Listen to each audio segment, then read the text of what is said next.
C'est toujours un plaisir de vous savoir nombreux à suivre le programme des Digital Congo. Les plateaux spéciaux d'aujourd'hui reçoit pour vous M. Jean Mouniapenda. Bonjour M. Mouniapenda. Bonjour Madame Vous êtes Bitota. économiste de formation, expert en conflits intercommunautaires.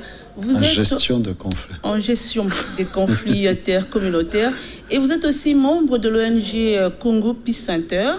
Et je souligne en passant que vous avez eu à participer aux négociations de paix entre le gouvernement et les CNDP à l'époque.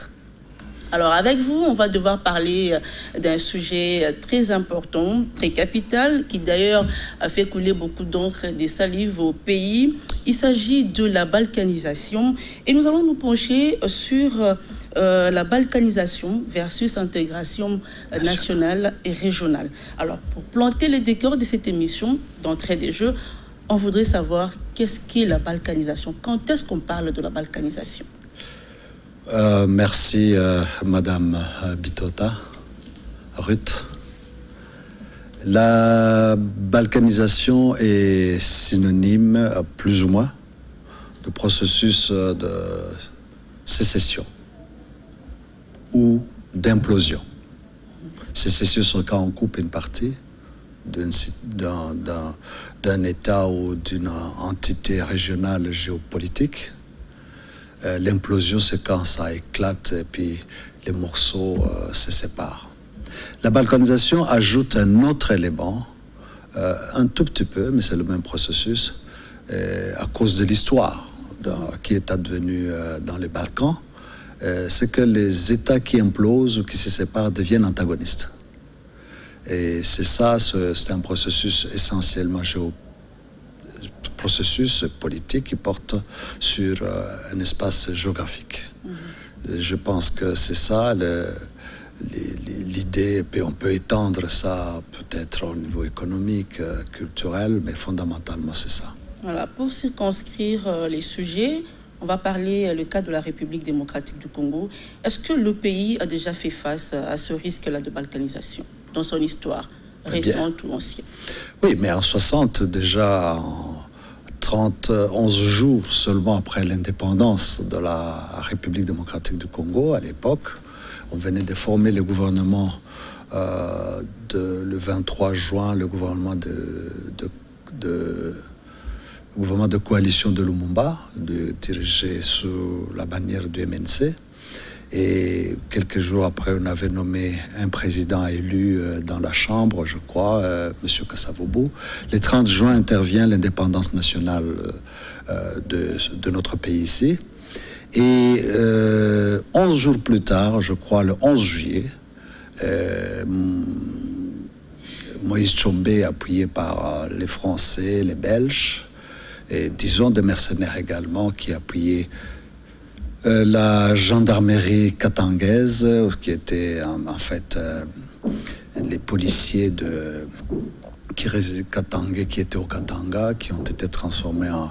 il y avait évidemment d'autres supplétifs qu'on avait ajoutés. Et le Katanga fait sécession, il proclame son indépendance, il y a une monnaie, il y a l'hymne, il y a un drapeau. Ça, c'est quelque chose qui a déjà eu lieu en République démocratique du Congo. Donc, c'est pas nouveau. J'ajoute également que quelques temps après, il y a la sécession d'Albert Kalonji qui proclame l'empire de Sud-Kasaï, où il se proclame, ou s'autoproclame, c'est pas la première fois qu'on s'autoproclame, empereur de Baluba, comme il l'avait dit, et d'autres peuples associés. C'est comme ça que la Constitution, la déclaration avait dit. Et donc, c'est pas nouveau. Mais également, ça c'est la forme, disons, de sécession, la forme d'implosion. Il y a d'autres choses qui sont advenues. Par exemple, nous avons eu à un certain moment dans les années, je crois, 63, 62, je crois, 3 gouvernements. Le gouvernement de Stan Levy, dirigé par Gizenga, qui avait son orientation, qui était reconnue par un certain nombre de pays africains. Vous aviez le gouvernement de Léopoldville, qui était dirigé par le président Kasavubu avec le Premier ministre Cyril Adoula. Vous aviez également, dans les années 62, je crois que c'est la même période, vous aviez le gouvernement d'Elisabethville qui avait fait sécession officiellement. Et après la défaite, quelques temps avant, de l'Empire du Sud Kasaï. Donc, plus tard, il y a eu... Les exemples sont légion. Non, ils ne sont pas légion, ils sont limités dans l'histoire, on peut les citer. Et vous aviez, plus tard, il y a eu le gouvernement de Kinshasa avec Mzee Kabila, vous aviez le gouvernement du RCD, vous aviez le gouvernement du MLC, le gouvernement RCD-KML, qui se sont fractionnés encore entre les deux. Et heureusement qu'il y a eu la conférence, les accords de Lusaka, et il y a eu la conférence de Sun City qui a remis peu à peu les choses, qui nous a donné une forme exceptionnelle de direction politique d'un 1+4 pour remembrer les choses. Donc, c'est ça les processus de balkanisation qui ont eu dans ce pays. Et chaque fois, le peuple congolais ou le miracle des dieux, je ne peux pas...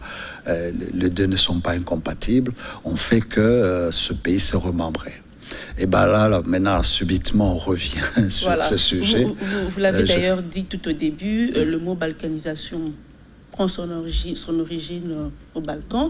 Alors, subitement, tout d'un coup, on en parle de plus en plus actuellement. D'après vous, qu'est-ce qui pourrait être à la base de ça? Pourquoi on en parle beaucoup actuellement?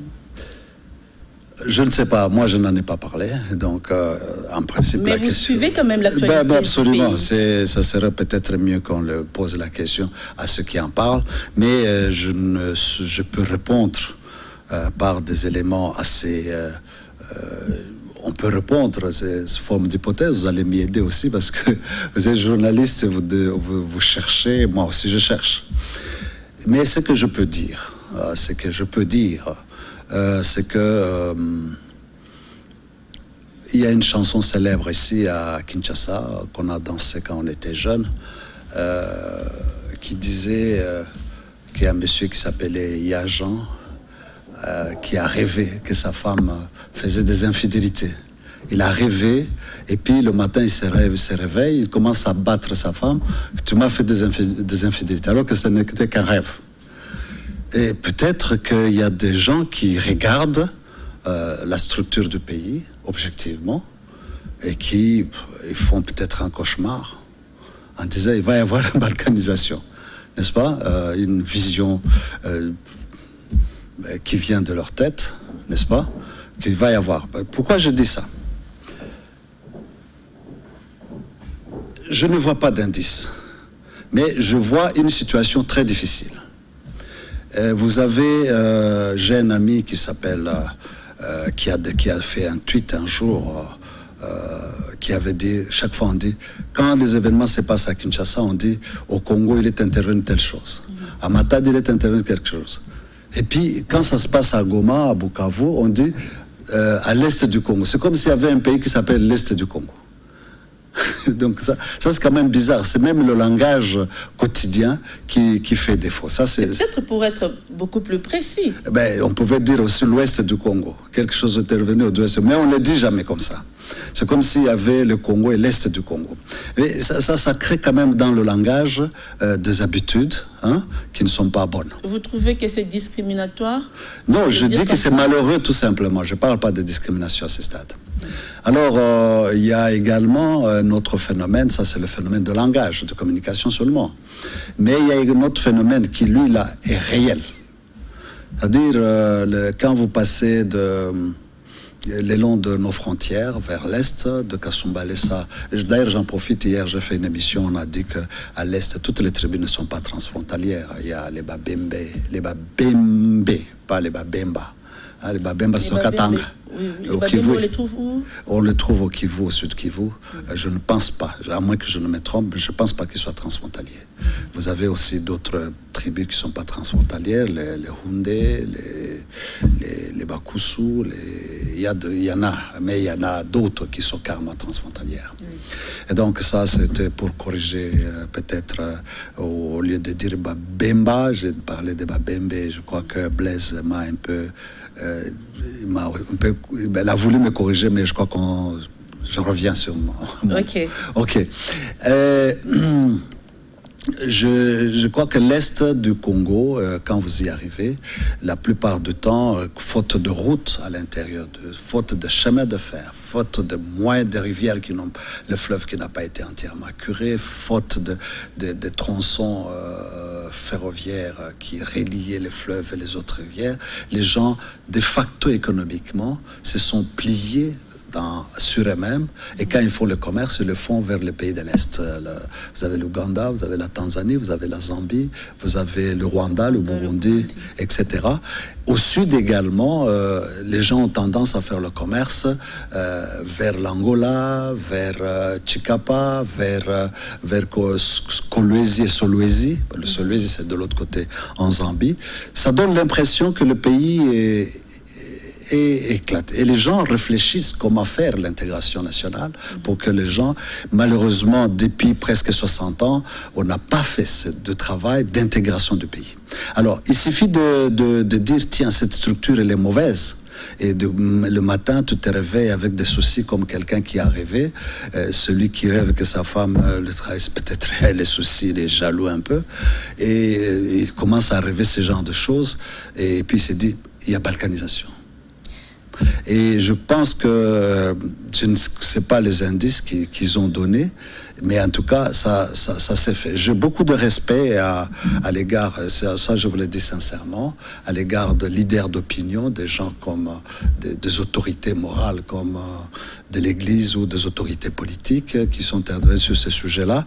J'ai beaucoup de respect et c'est pour ça que je parle dans ce sens-là. Monsieur Mouniapenda, quand on vous suit entre les lignes, on comprend très bien. Faut pas me lire entre les lignes. Posez-moi carrément des questions. Vous refusez l'idée d'une éventuelle balkanisation de la République démocratique du Congo.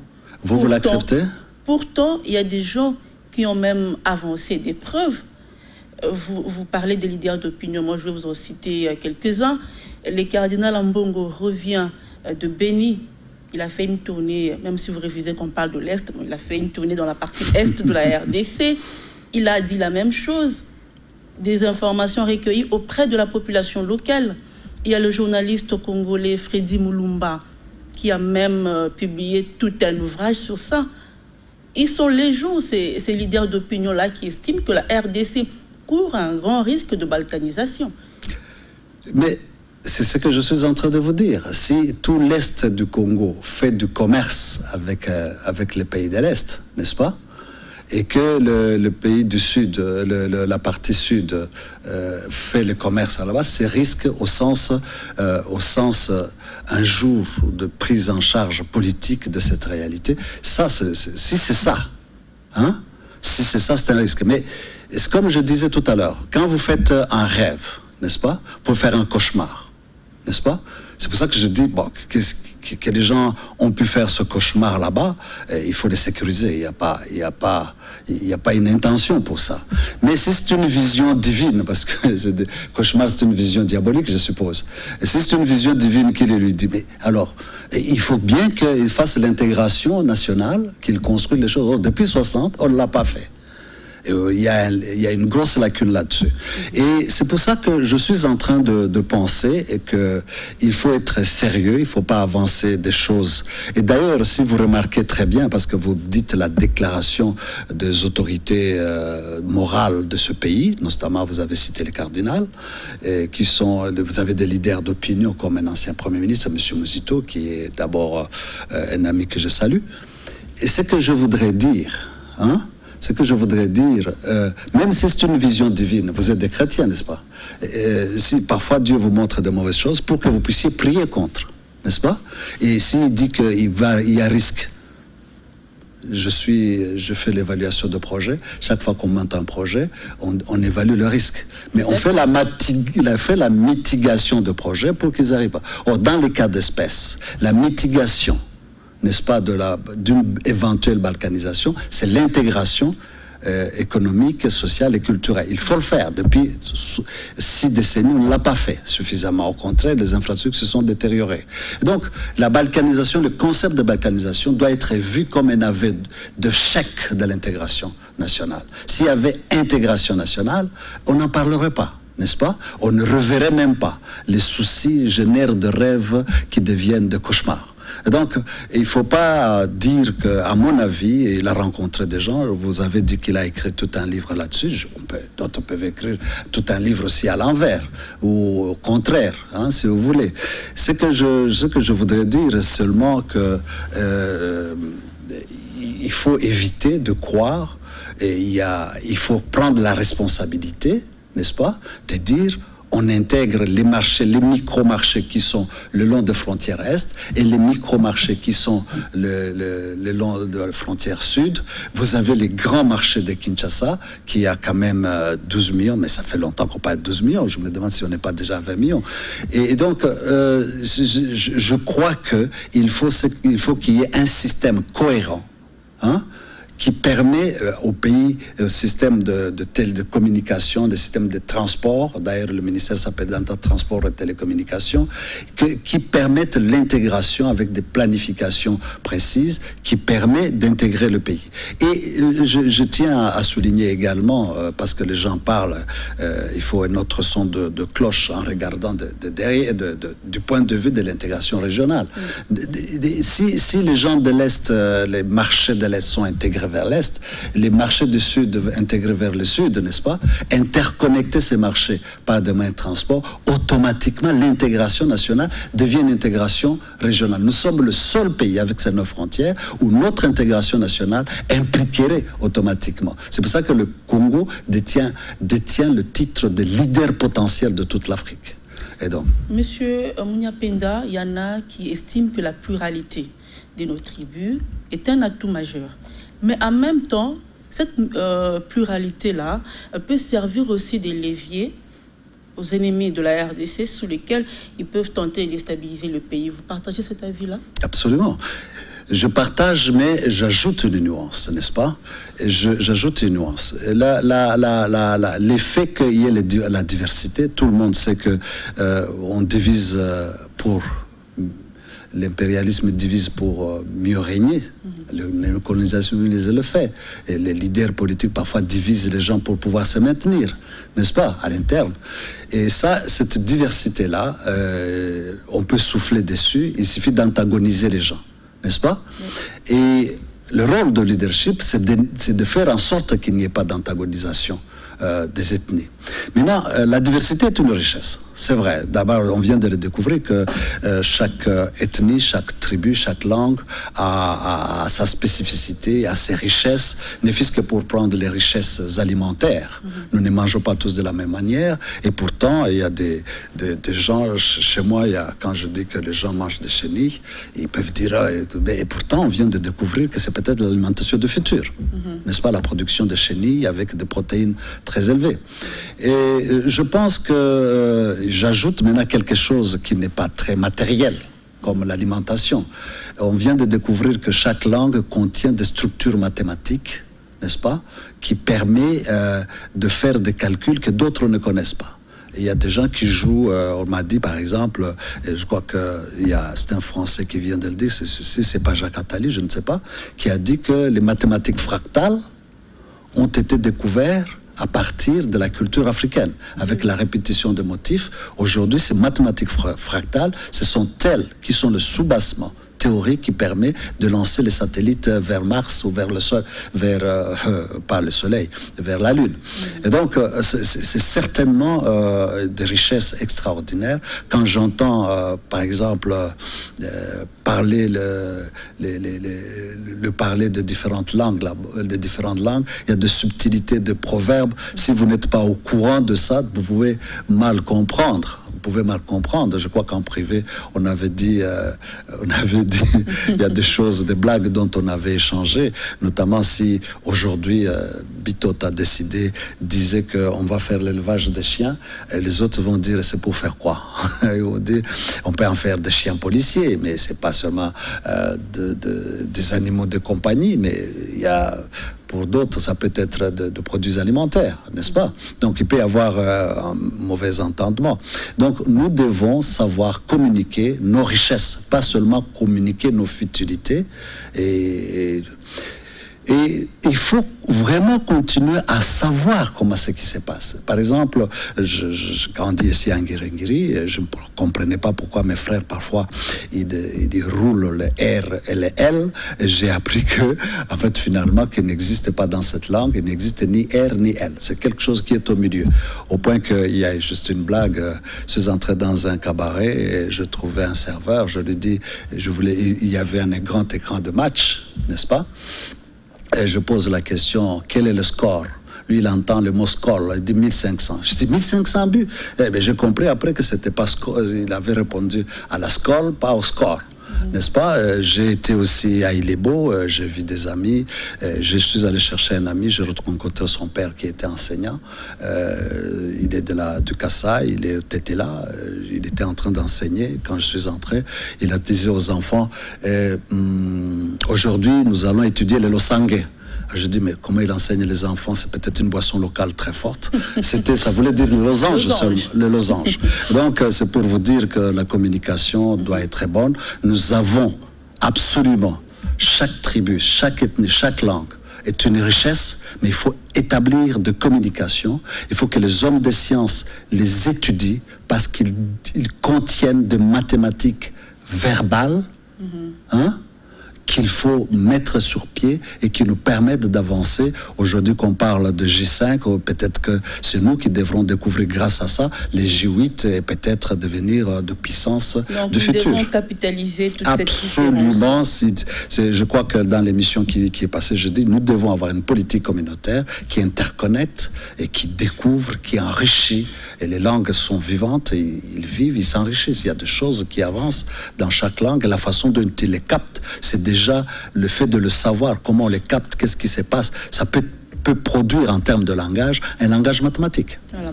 Alors, à entendre les uns et les autres, tout le monde est unanime. On ne veut pas de la balkanisation. Tout le monde veut rester ensemble. Absolument. Mais comment faire pour préserver cette unité-là? Comment faire pour rester ensemble? Bon, vous me ramenez à l'émission d'hier, il y a plusieurs volets. Il y a le volet culturel, de lequel j'insiste. Il y a le volet économique, qui est le substrat de toute intégration. Et il y a le volet politique, qui relève de leadership de l'intégration nationale. Et je vais quand même un peu, vous me permettrez, même si je m'exprime de manière... Je vais quand même élever un peu les débats par rapport aux théories qui ont existé jadis. Avant que je ne devienne chrétien, j'étais farouchement marxiste. Et là, on lisait plusieurs auteurs. Je me souviens de l'auteur Antonio Gramsci. Et Antonio Gramsci, si nous, les gens de différentes communautés, on parvient à faire une conférence culturelle, un état des lieux, et qu'on fixe les mêmes normes de comportement, normes morales, ou même qu'on peut introduire dans le code de la famille, n'est-ce pas? De la façon de se marier, la façon de faire ceci, et la façon de faire ceci, que il y a des choses qu'il faut faire, tout le monde, parce qu'il y a des choses qui sont permises ici, qui ne sont pas permises là-bas dans une autre catégorie. Et alors, il faudra trouver une harmonie, les harmonies, et les étudier, pas faire... Il faut confier ça aux scientifiques pour qu'ils nous disent comment on peut faire.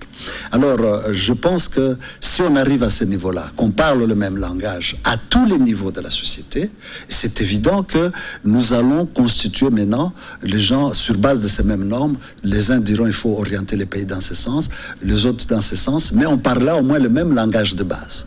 C'est ce qu'on appelle chez les marxistes italiens, qu'on appelle les blocs historiques. Les blocs historiques sont nécessaires, et Antonio Gramsci en a fait des blocs idéologiques, des blocs historiques, qui permettent à une coalition d'être soudée, n'est-ce pas, qui vers une orientation, parce qu'ils parlent le même langage, ils ne parlent pas le langage seulement des intérêts matériels, ils parlent le langage de la gouvernance du futur. N'est-ce pas? Et donc, à partir de ce moment-là, nous avons ici des problèmes de constitution des blocs historiques. Vous voyez comment les plateformes politiques se font et se défont. Les gens, c'est parce qu'à l'intérieur de ces plateformes politiques, il n'y a pas un bloc historique, un bloc homogène, idéologique, qui permet aux gens de se tenir et de se tenir ensemble, de triompher ensemble. Et ce travail-là doit se faire à la base ou à partir du sommet? Ça veut dire les leaders qui doivent donner le go, ou ça vient de la base? La notion d'élite, ce sont des gens qui connaissent la base et qui produisent des éléments théoriques pour la même base. Je disais hier à Blaise, pourquoi je dois expliquer les comportements de Trump là-bas, comment je dois expliquer le problème des Iraniens, des Israéliens ou des Syriens, quand je ne sais même pas qu'ici sur le terrain, les Ngolo, quel autre poisson encore, les les Mboto, et tout ça, la différence, je ne connais pas. J'ai un monsieur Banyakou qui était, Banyakou Eugène, qui était mon ministre en 1993, ministre de l'énergie, et il m'a parlé de Ngolo, et j'ai vu que les Ngolo avaient une reproduction très rapide, dans des petits marais, ils peuvent produire une quantité énorme au lieu de les importer. Et les Ngolo, comme ils ressemblent à des serpents, et quand tu les amènes pas au Kivu, les Kivu disent c'est les serpents, hein, n'est-ce pas? Alors qu'il y a un travail d'éducation des gens pour que le marché de Ngolo, par exemple, devienne une production nationale exportable, avec dans des conserves ou dans des trucs que nous pouvons nous-mêmes inventer. Donc, si je ne perds pas le fil conducteur de ma pensée, et donc, les élites, ça veut dire quoi? Les élites, ce n'est pas les diplômés. Les élites, ce sont des gens qui vivent avec les communautés, théorisent leur propre comportement, le retournent pour régler le problème courant, le problème de la vie de la société. Et donc, c'est des élites dont je parle. Donc, dans ce sens, mais si vous prenez des élites qui ne vivent que pour l'État, des élites qui ne vivent que pour les multinationales, on les appelle des élites compradors. Mais si, je ne suis plus néo-marxiste, je tiens à le dire, même pour vous dire, par exemple, pour que les gens ne croient pas que c'est seulement la théorie néo-marxiste qui nourrit les gens, je parle même des églises. Hier, j'ai dit, par exemple, que si le Christ, je vais revenir là-dessus, si le Christ était né en Gandajika ou à Kabeyakamwanga, on ne dirait pas shalom. On dit Betwabo. Le monde entier connaîtrait le mot Betwabo. Pour se dire Alléluia, on pourrait se dire peut-être Eyoa. C'est un exemple que je donne. Et donc, ça n'enlève en rien. Ce que je dis, ça c'est la dimension culturelle. Oui. Ça n'enlève en rien ma foi en Christ, la souveraineté de Dieu. Je suis vraiment rien pour discuter la souveraineté de Dieu. Il a décidé que le Christ naisse en Israël, hein, et je ne le discute pas. Ah, je m'incline, c'est devant la souveraineté de l'Éternel. Mais j'ajoute quand même que la Bible dit que en Jésus-Christ il y avait la plénitude de la divinité dans Colossiens 2, quelque chose 19. Voilà. On n'est pas en religion. On n'est pas en religion, mais je suis en train de dire que on n'est pas en religion, mais Nzakomba, c'est une expression spirituelle, une expression culturelle d'une spiritualité chez les Mongos. Hein? Imana chez moi, et chez les autres, chez les Balouba, je ne sais pas comment on dit Dieu, hein?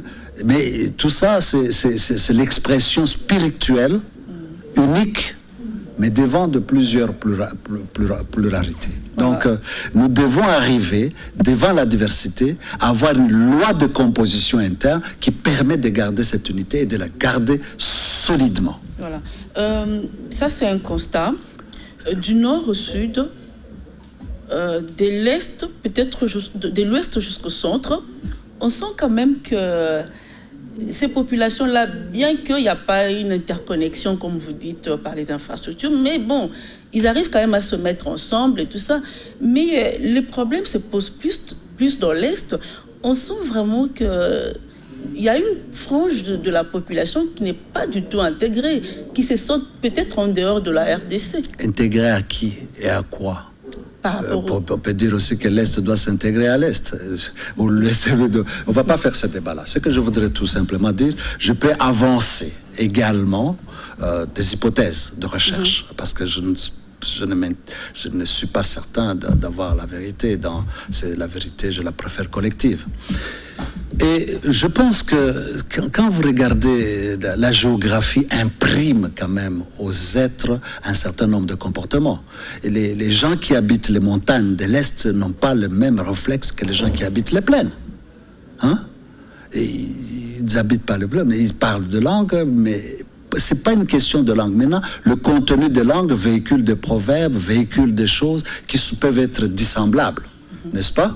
Et ça, il faut le faire. Donc, quand vous dites les Banamaï, par exemple, les Banamaï, ça peut venir de Kisangani jusqu'à dans le pool de Malébo. Donc, il y a quelque chose qui est presque de commun. La rivière Kassai, quand il quitte le Kassai, il charrie les individus dans le Aquamout, le Lubangui descend, et Lubangui draine le nord, la rivière Ouélé. Il y a toute la zone de plateau de concentration des grandes rivières, et les autres, l'Est, c'est le Mitumba, et avec les Virunga dedans, vous remontez, qui viennent n'est-ce pas, de Kundelungu, qui remontent Virunga vers Goma, vous remontez jusqu'à Bunia, vous montez vers les monts, je ne sais pas comment on les appelle, les montagnes là-bas. La géographie marque.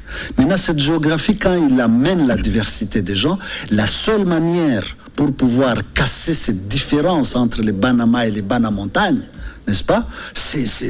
Il n'y a pas une autre. C'est absolument de créer des infrastructures. Et ça, c'est la faute à la classe politique qui n'a pas joué son rôle. Ben de toute façon, depuis 60, on ne va même pas dire que c'est la classe politique actuelle, c'est la classe politique d'il y a telle époque. C'est toute la classe politique de nos grands-parents, de nos parents, de nous-mêmes. Un peu plus on avance, on n'est jamais arrivé à créer un bloc historique qui permet de se dire, écoutez, si Bitota devient gouverneur, je ne vais pas le combattre parce que Bitota est porteuse de la même opinion que moi, n'est-ce pas? Mais si on n'a pas cela, tout le monde fait la politique, autant que je m'y mette.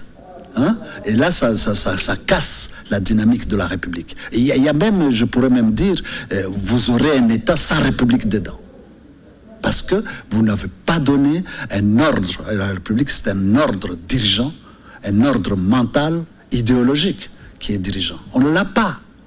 Et peut-être, il y a des éléments sur lesquels on peut servir. Les différents régimes ont laissé quelques éléments qu'il faut maintenant fédérer, étudier, analyser pour créer cet ordre. C'est pour ça qu'hier, je parlais d'une conférence culturelle nationale, pas une conférence où on mettrait les gens pour venir toucher les perdièmes, pour se partager le poste. Je parle de scientifiques qui l'étudient peut-être durant longtemps, systématiquement, et quand ça siège, on lève des options qui sont fondamentales pour tous et pour chacun. Vous avez déjà répondu à une partie de la question que je voulais vous poser. Pour barrer la route à la balkanisation, la meilleure façon, c'est l'intégration. Et il y a l'intégration. C'est son contraire. C'est son contraire. C'est la balkanisation potentielle, disons comme ça, à son réponse effective. Dans l'intégration. Nationale, réelle.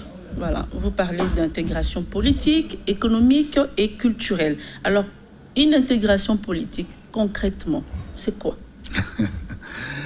Une intégration politique, ce n'est pas réunir les gens dans un comité central qui se font de coups bas quotidiennement. Non, c'est pas réunir les gens dans une coalition qui se font de coups bas.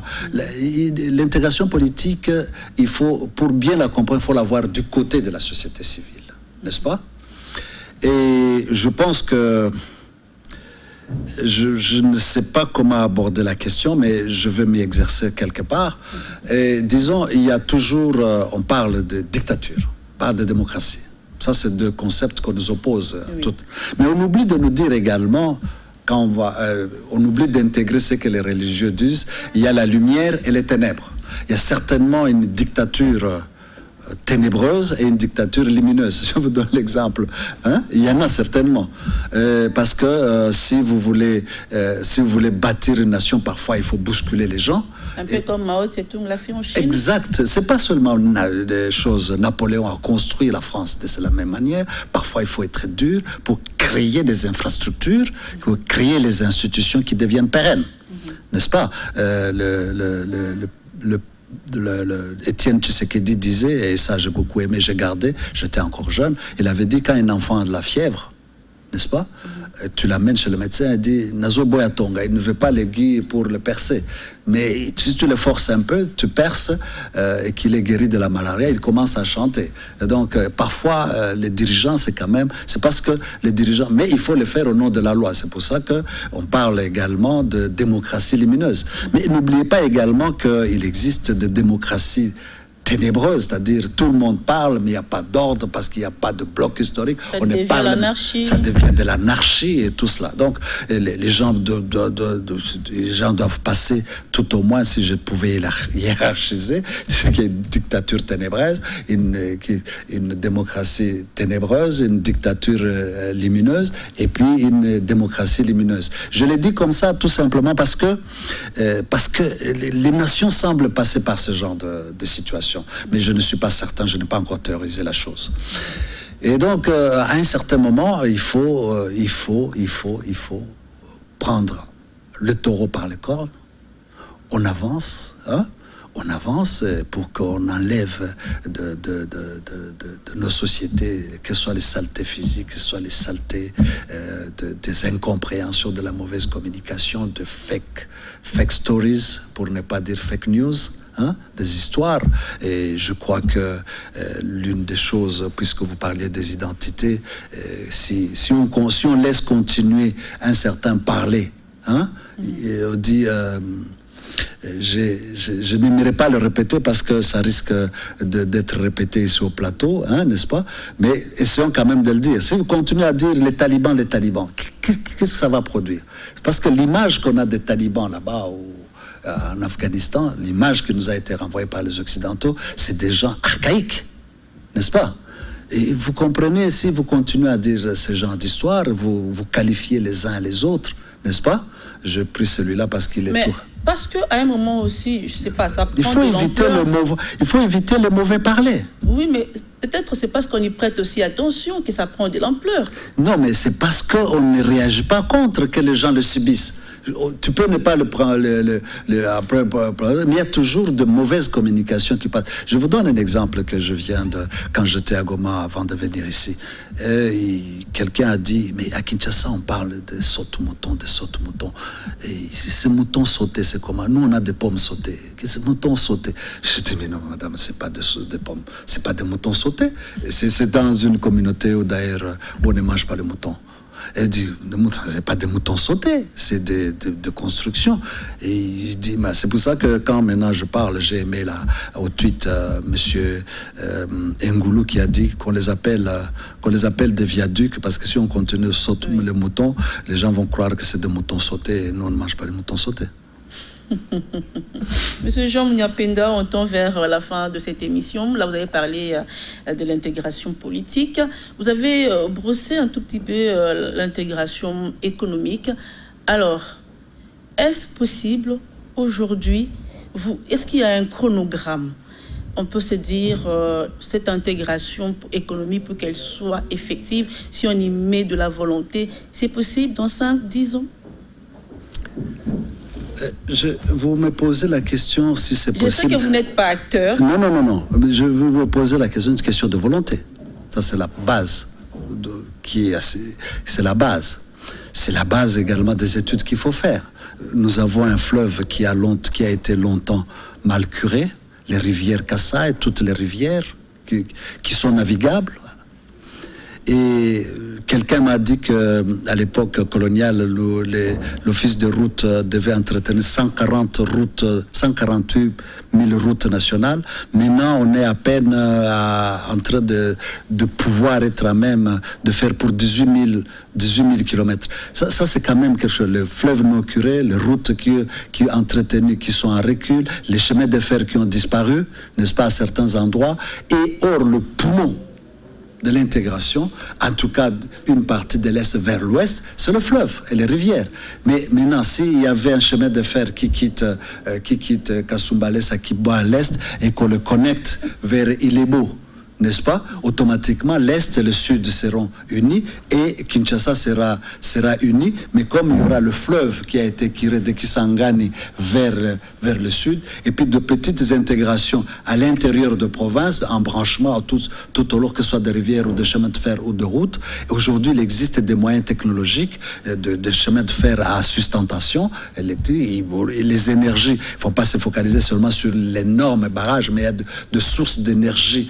Il y en a plusieurs. Vous avez la Rusizi, à Katende, vous avez Makoma. Donc il y a deux histoires qu'on peut produire de l'énergie. Maintenant, aujourd'hui, on peut capter l'énergie solaire, faire de miracles avec ça, et pour que les fermes fonctionnent. Mais si la ferme ne fonctionne pas, pourquoi la ferme fonctionnerait s'il n'y a pas de voie d'évacuation? Et je vous ai dit, pour enchaîner justement, je disais, si le Congo est intégré, automatiquement les autres pays intègrent, le Congo devient le leader économique. C'est pour ça que le Congo a intérêt, même anticipativement, à faire partie de la CEAC, de faire partie de la SADC, de faire partie de la communauté est-africaine, etc.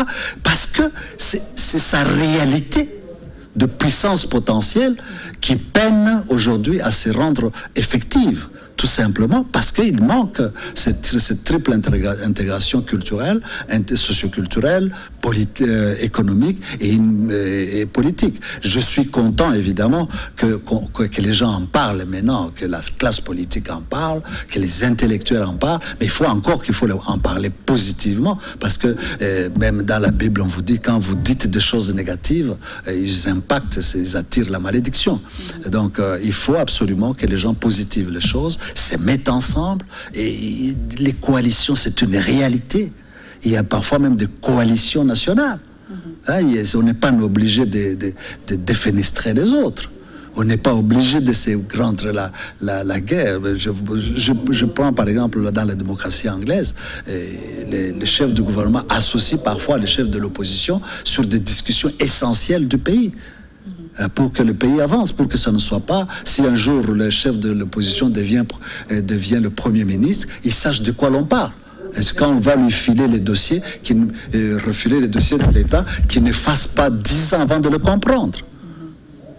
Voilà, ça a été un plaisir pour nous et un honneur de vous avoir sur ce plateau, même si on n'a pas pu épuiser toutes les questions, mais en votre qualité d'expert en gestion des conflits, on aura peut-être besoin de vous très prochainement pour parler d'autres sujets importants pour la vie de la nation, à moins que vous ayez un dernier mot à adresser à tous nos téléspectateurs qui vous suivent en ce moment.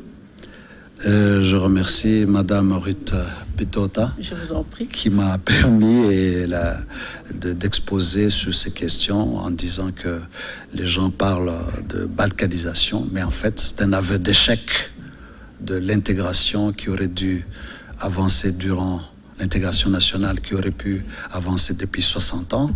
Et aujourd'hui, il ne faut pas l'utiliser comme un argument qui masque une irresponsabilité, disons, collective, qui a empêché le Congo de démarrer comme une puissance potentielle pour les Congolais et pour toute l'Afrique. Je crois que c'est pour moi ce que je peux dire en disant que ce soit au niveau... moi, je suis un opérateur maintenant qui m'occupe online pour suivre les conflits avec Congo Peace. Nous avons créé Congo Peace en 2014. on se construit petit à petit. On a eu un premier financement de la Banque mondiale. La patronne de l'organisation actuelle, l'exécutive, c'est Madame Magna Mupondo, et je crois qu'on est en train... L'ONG est basée... Ici à Sodeiko. Ici à Sodeiko, ce building, je ne sais pas comment on appelle les Libanais. Trump Tower? Non, derrière au building Onatra. Ah, ok. Derrière la poste, la grande poste. Et donc, on essaye de voir comment empêcher les gens de se rentrer dedans pour rien, sur base de marées de poissons, sur base de différences des langues, sur base de comportement. Et je pourrais également, j'en peux en profiter également. Dans ce cadre, je suis en fait spécialiste plus de gestion de projets, évaluation de projets, mais comme parfois on fait des projets pour les ONG, à la force de savoir les analyses de conflits intercommunautaires qui empêchent le projet d'éclore, d'avancer, et c'est dans ce sens-là que je suis tombé un peu dans les gestions de conflits intercommunautaires, puis la gestion également de gestion, le statut des femmes qui sont confinées à un statut inférieur, qui empêche l'énergie des femmes d'éclore dans le développement. Et je pense que je commence à comprendre un certain nombre de choses, quelque chose qui m'a révolté, je tiens à le dire quand même avant de quitter. Et c'est la situation des pygmées qui sont exclus, pas seulement exclus au sens du circuit économique, ça commence dans les langages, on les stigmatise et ils perdent toute leur humanité, on leur réduit à des êtres non humains et ensuite on les exclut. Et ça, je pense que je salue tous ceux qui opèrent pour le relèvement de ce peuple pygmée. Je préfère le mot pygmée parce que les Européens viennent et ils disent le peuple autochtone comme si les autres n'étaient pas autochtones. Et puis parce que eux là-bas, au Canada, aux États-Unis, il y a eu des peaux rouges qui ont été malmenés. Et on les appelle des peuples allogènes, autochtones, parce que eux ils sont venus d'Europe. Hein, et les Noirs d'Afrique qui ont été déportés là-bas. Et donc, il faut vraiment faire quelque chose pour eux. Il faut faire quelque chose, c'est un Absolument. sujet très important. Parce que quand vous regardez la RDC dans son ensemble, dans toutes les communautés, il y a ce problème qui se pose. Récemment, on a vécu les événements malheureux à Yumbi. Bien avant, dans le Tanganyika, les Pygmées, avec les Bantous. Et donc, même là où ça n'apparaît pas, parce que pour parler de villages, ils ont leur village à côté, c'est quelque chose d'absolument horrible. Je pense que avant de parler des intégrations, il faut vraiment les aider. On aura le temps d'en parler peut-être dans nos prochaines émissions. On a suffisamment consommé les temps qui nous étaient impartis. Merci. Je rappelle qu'on recevait sur ce plateau M. Jean Munyapenda. Je vous ai dit, il est économiste de formation, expert en gestion des conflits intercommunautaires. Il est aussi membre de l'ONG Congo Peace Center. Moi, je vous dis merci et vous retrouve très prochainement pour un autre numéro du plateau spécial. Merci.